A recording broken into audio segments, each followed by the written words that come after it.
EPF account holder मानक पई आसी बड़ समस्या जो माने क्लेम करबा पई चाहुचंती ईपीएफ रे किबा जो माने पूर्वरु क्लेम करितले से माने तांकर स्टेटस मध्ये चेक करि पार नांती। यूनिफाइड पोर्टल रे वर्तमान एई सब एरर देखबा पई मिलुची। यार मुख्य कारण कोन आपण मानकु मु जणै दउची।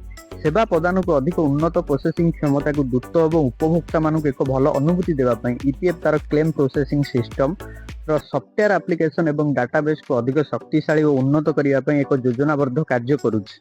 एही परिवर्तन जोगु एही पोर्टल माध्यम रे क्लेम दाखल एवं प्रोसेसिंग सेवा 26 जून 2026 राति 12टा ठारू 29 जून 2026 राति 11:59 पर्यंत अस्थायी भावे बंद रहिबो।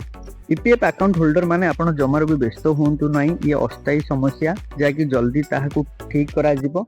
नुआ क्लेम आवेदन आपण केउनसी नुआ क्लेम टंका उठेबा पई आवेदन करि परिबे नाही। यह अस्थायी भावे बंद रहिबो। क्लेम प्रोसेसिंग सेवा केउनसी क्लेम प्रोसेसिंग बा जांच करि परिबे नाही। पूर्वरु दाखल करा जाइतबा क्लेम जेउ क्लेम गुडिक सिस्टम अपग्रेड पूर्वरु दाखल होई सारिछि से गुडिक सेवा पुनर्बार चालू हेबा परे प्रोसेस करा जिवो। आमे आशा करूछु जे 30 जून 2026 राति 12टा सुधा समस्त सेवा पुनर्भावे पुणी कार्यक्रम होई जिवो।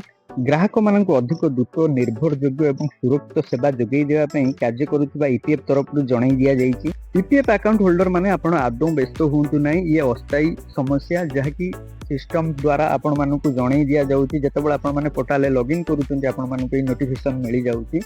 जुलाई 1 तारिख पर ठारू आपण माने नुआ क्लेम करि परिबे, बैलेंस चेक करि परिबे, ईपीएफ रे जेकोनसी कार्य आपण माने करि परिबे। आपण कोई 2-3 दिन रो समय दिया जाइछि जहाँकि ईपीएफ तरफ पूर्व जणाई दिया जाइछि। 2-3 दिन पई ईपीएफ सेवा बंद रहिबो। जुलाई 1 तारिख ठारू आपण माने ईपीएफ रो समस्त सेवा पुनर्बार पाई परिबे।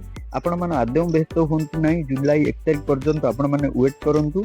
जो माने कोई समस्या देखबा पई मिलुची आपण माने जाकि आपण माने जानि नियंतु जाकि नोटिफिकेशन पूर्व मिली सारिची ईपीएफ तरफ एई सब समस्या थिबा कारण 4 दिन हबो एई समस्या देखबा पई मिलुची जाकि ईपीएफ पोर्टल रे आपण माने एई समस्या देखबा पई मिलुची।